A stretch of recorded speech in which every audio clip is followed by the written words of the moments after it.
Pamela Anderson's story begins in Ladysmith, a small coastal town on Vancouver Island, where she was born on July 1st, 1967, a date that instantly set her apart, since it happened to be the exact day Canada was marking its 100th year as a nation.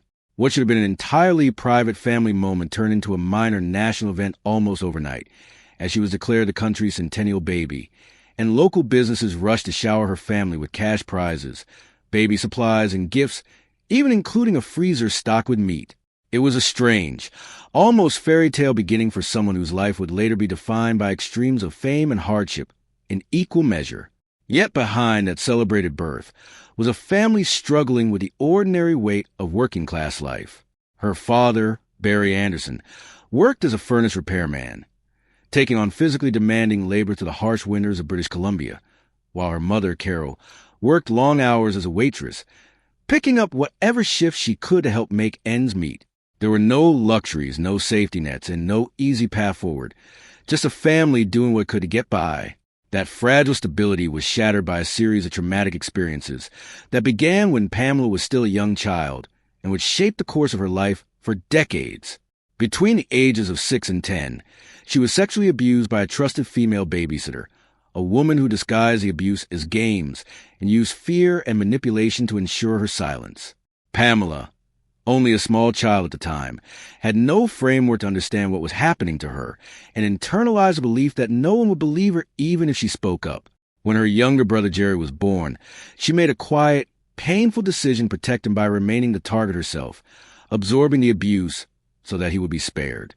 The betrayal cut even deeper because the babysitter presented herself as caring, giving gifts and maintaining an outward appearance of warmth that kept anyone from suspecting what was really happening behind closed doors.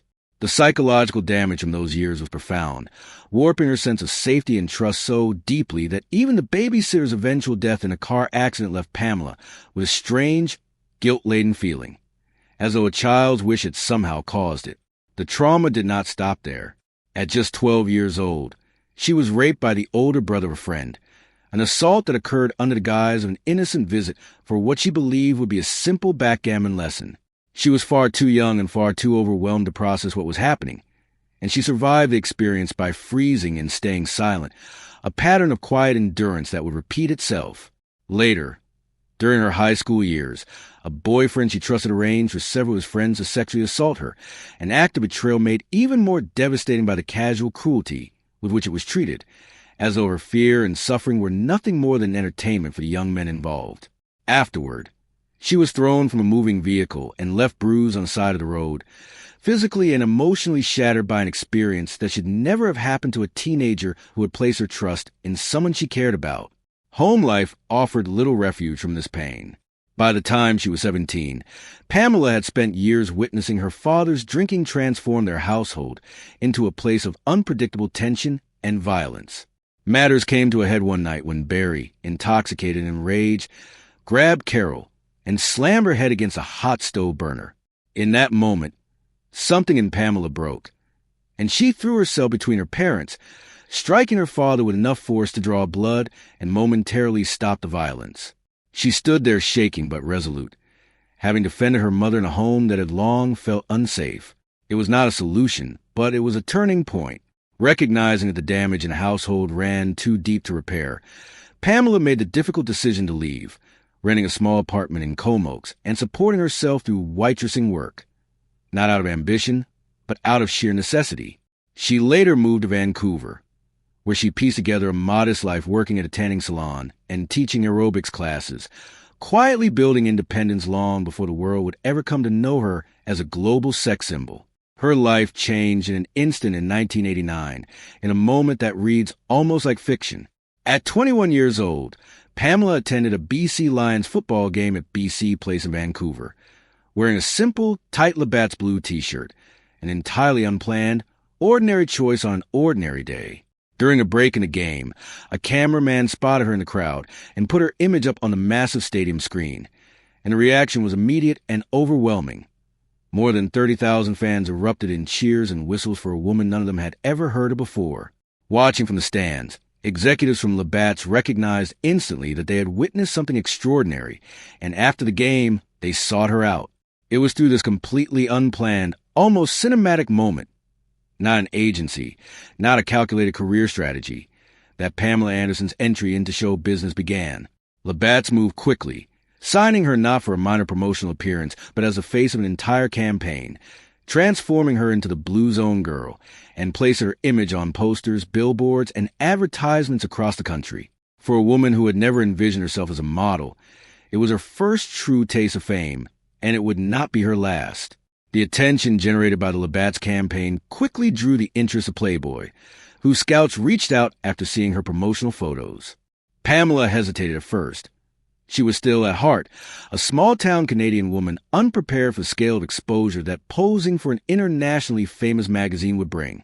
Eventually, though, she flew to Los Angeles for the shoot, and in late 1989, at 22 years old, she landed on the cover of Playboy for the first time, an image that instantly propelled her from Canadian local fame into international stardom. What followed was not a single appearance, but a relationship with a magazine that would span decades, during which she would appear on more Playboy covers than any other woman in the publication's history, cementing her status as one of the most recognizable symbols of 1990s sexuality and glamour.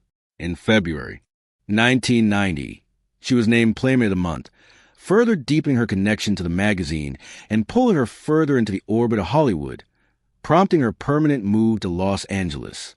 Her first real foothold in television came with a small role on Home Improvement, where she played Lisa, the tool-time girl. Though the part was modest, largely limited to smiling and handing tools to the show's hosts, Pamela's natural screen presence made an impression, and industry insiders began to take notice. That visibility positioned her perfectly when producers for Baywatch began searching for someone who could command attention purely through their presence on screen. In 1992, she joined the cast as C.J. Parker, a role that would transform her into a global phenomenon. She remained with the show for 5 seasons, from 1992 to 1997, appearing in 77 episodes, and the character was written with more emotional complexity than many viewers expected from a show often remembered mainly for its surface appeal. C.J. was playful and glamorous, yes, but also emotionally layered, impulsive, deeply connected to animals, and burdened by a messy family history of her own. Through storylines involving heartbreak, rescue, romance, and melodrama, Pamela brought a genuine warmth and magnetism to the role that resonated with audiences around the world. Central to the show's cultural impact was her iconic red one-piece swimsuit, which became one of the most recognizable images of the entire decade, endlessly copied, parroted, and discussed as shorthand for glamour, sex appeal, and television fantasy, even as it came to represent the unrealistic body standards the era imposed on women. What made this period particularly remarkable was that Pamela was simultaneously one of the most watched actresses on television and one of the most visible figures in print, maintaining her long-running relationship with Playboy even as Baywatch made her a household name. This dual presence, the wholesome lifeguard fantasy on screen and the more explicit print icon in magazines, reinforced and amplified her fame on both fronts. By the mid-1990s, she was not merely a famous actress. She had become one of the defining cultural images of the decade, a status made even more powerful by the fact that it coincided with the early growth of the internet as a cultural force. Long before social media or viral fame were part of everyday life, Pamela was already among the most searched and downloaded women on the web, with early search engines like Alta Vista reflecting the sheer scale of public fascination with her image. Historians would later point to her as one of the clearest early examples of how the internet could fuel obsession and commerce in ways society had barely begun to understand, making her one of the first celebrities whose fame was genuinely shaped by the digital age. It was against this backdrop of extraordinary fame that Tommy Lee entered her life, setting off one of the most chaotic and consequential relationships of her career. She first noticed him across a crowded club on New Year's Eve in 1994 and wrote his name on her hand, so she wouldn't forget him. Not long afterward, he showed up unannounced at one of her photo shoots in Cancun, and the relationship moved with reckless speed from there. After just 4 days together, the two were married on a beach, a decision made entirely in the heat of the moment. Pamela later joked that she had to ask his last name on the flight home, a small but telling detail about the sheer velocity of their romance. They went on to have 2 sons, Brandon and Dylan, and their marriage quickly became one of the most talked about in Hollywood, defined by an intense mix of love, excess, and instability.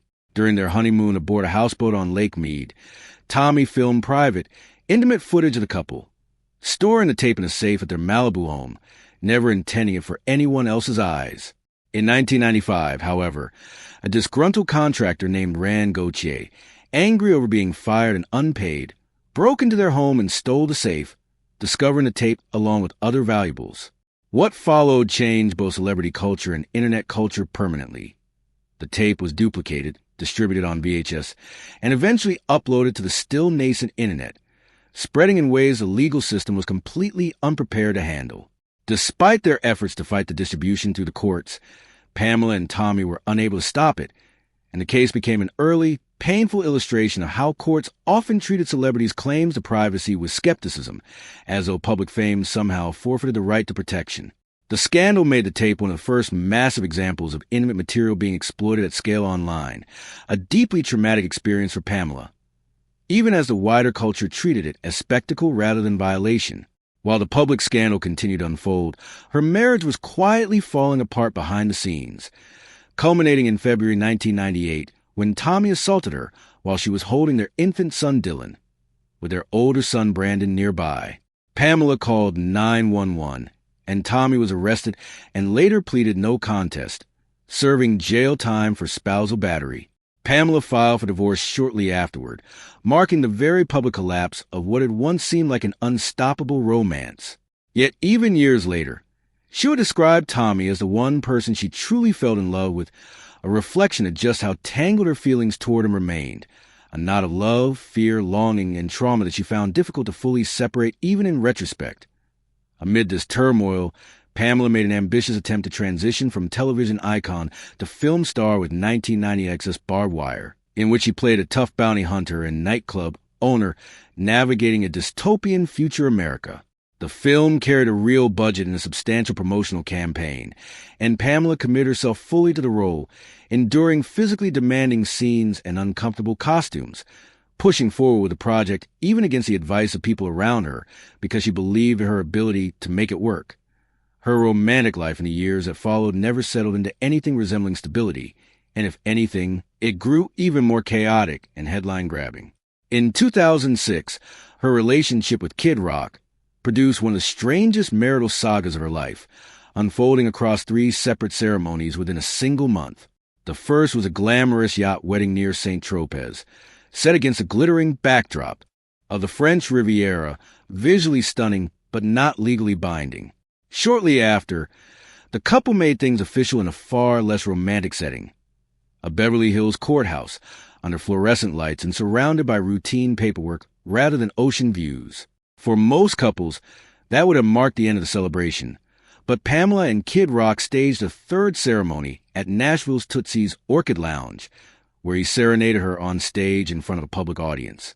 Despite the extravagance, the marriage collapsed by November 2006, just months after it began, bringing the entire triple wedding saga to an abrupt close. If that relationship felt unstable, what followed moved even faster. In 2007, Pamela's first marriage to Rick Salomon seemed to materialize out of nowhere, announced almost casually during an appearance on the Ellen DeGeneres show. Salomon, already known for a reputation involving gambling and scandal, brought immediate media attention to the relationship.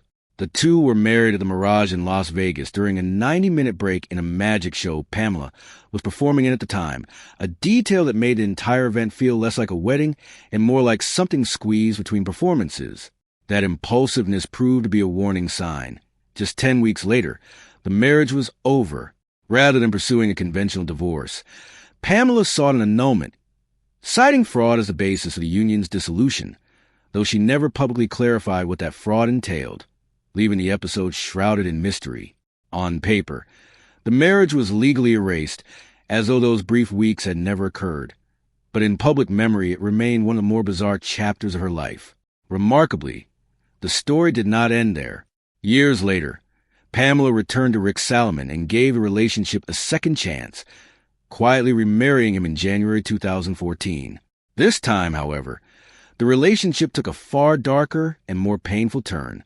During the marriage, Pamela suffered a miscarriage, an experience she later spoke about candidly, describing how deeply it affected her sense of self and her understanding of her relationships. As the marriage deteriorated, the divorce proceedings turned unusually vicious, with court documents containing extreme and deeply personal accusations from both sides, ranging from claims about their sex life to allegations of physical abuse. Details so extreme that the case read more like a dramatic script than a standard legal filing. By early 2015, Rick had filed for annulment in Nevada, while Pamela pursued divorce in California, and the dispute expanded beyond the marriage itself into a battle over public narrative and control of the story. The case eventually settled, with Rick reportedly paying Pamela $1 million, and both parties issuing public apologies, though the resolution felt more like exhaustion following a long, damaging conflict than any real sense of peace. One of the strangest chapters in her romantic history came in 2020, when Pamela appeared to marry longtime Hollywood producer John Peters, a man who had reportedly been drawn to her for decades, dating back to her earliest days in Hollywood. On the surface, it seemed like the culmination of a long, unresolved connection. In reality, the marriage lasted barely 12 days and was kept so private that many people only learned of it after it had already ended. Adding to the strangeness, John Peters later gave a public interview in which he claimed to have saved Pamela and paid off her debts, framing the relationship in a way that sounded less like a marriage and more like a transaction. Pamela quickly pushed back, stating that no official marriage license had ever existed, casting doubt on whether the union had been legitimate in the first place. The entire episode ultimately dissolved into ambiguity, a brief and strange scandal that both parties seemed eager to move past. Not long afterward, her life took a quieter and far more private turn.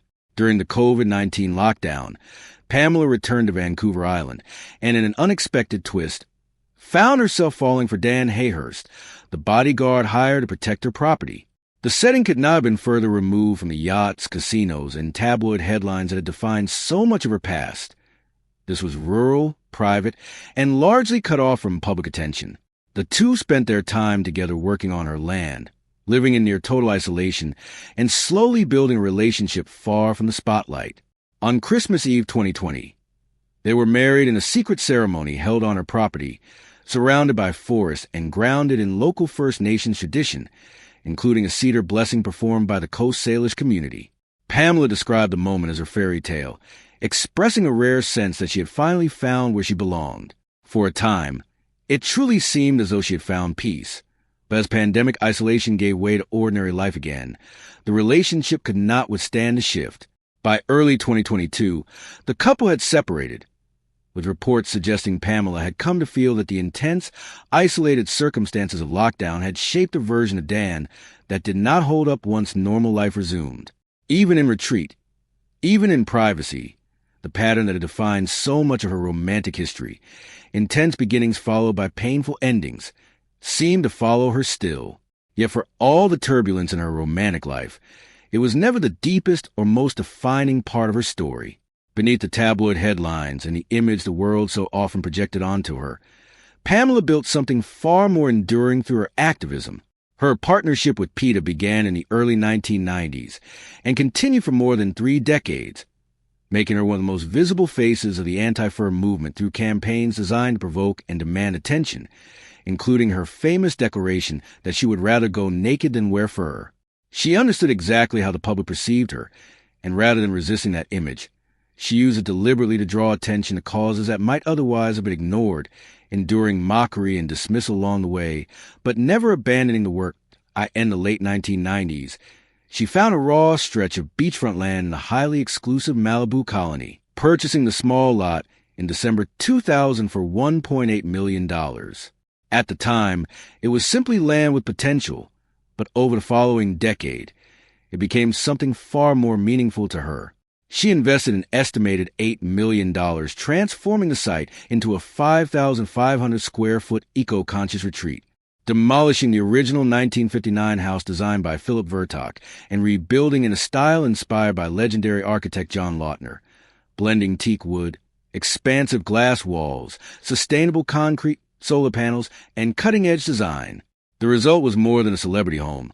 It was a deeply personal statement, complete with floating staircases, a eucalyptus sauna, a vegetable garden, A private path leading to Malibu Lagoon State Beach, lavender courtyards, olive trees, a platinum tile pool with a built-in bar, and a guest house featuring its own spa tub and fireplace. For Pamela, the house represented far more than architecture or luxury. It was an attempt to rebuild herself, to raise her sons Brandon and Dylan in a place that felt stable and grounded, far removed from the scandal-driven version of her life that the public so often consumed. That dream, however, came with significant financial strain. By 2013, the house that once symbolized peace had become something of a burden, and Pamela listed it for $7.75 million amid reports that her fortune had declined sharply and that she was facing tax troubles. The property's advanced ecosystems, saltwater damage surfaces, and constant maintenance needs turn it into what some reports describe as a money pit, despite renting for as much as $40,000 a month at times. Buyers hesitated, and she eventually withdrew it from the market, a setback that, in hindsight, would prove to be something closer to a fortunate delay. Years later, in March 2021, following the strange, brief John Peters marriage and her retreat to Canada during the pandemic, she relisted the home for a dramatically higher $14.9 million, a reflection both of surging Malibu real estate values and the emotional weight of what she was preparing to leave behind. By August 2021, the house sold for $11.8 million, well below the asking price, but still an enormous gain on her original $1.8 million investment, representing a profit of roughly $10 million. More than a financial transaction, the sale marked the true closing of a major chapter in her life. The home where her sons had grown up, the place she had built out of nothing into a personal refuge, and the site of countless attempts to create stability amid a life that had so rarely offered easily. In leaving Malibu, Pamela wasn't simply cashing out. She was letting go of decades tied to family, reinvention, struggle, and constant upkeep, both emotional and literal. She returned permanently to Vancouver Island, not because Malibu had failed her financially, but because it no longer offered what she needed. There, she married Dan Hayhurst on the very same family land where her own parents had once wed, describing return as a kind of full circle, a homecoming shaped not just by healing, but by a deeper desire to reclaim a life that felt authentically her own after decades of public scrutiny, objectification, and misunderstood narratives.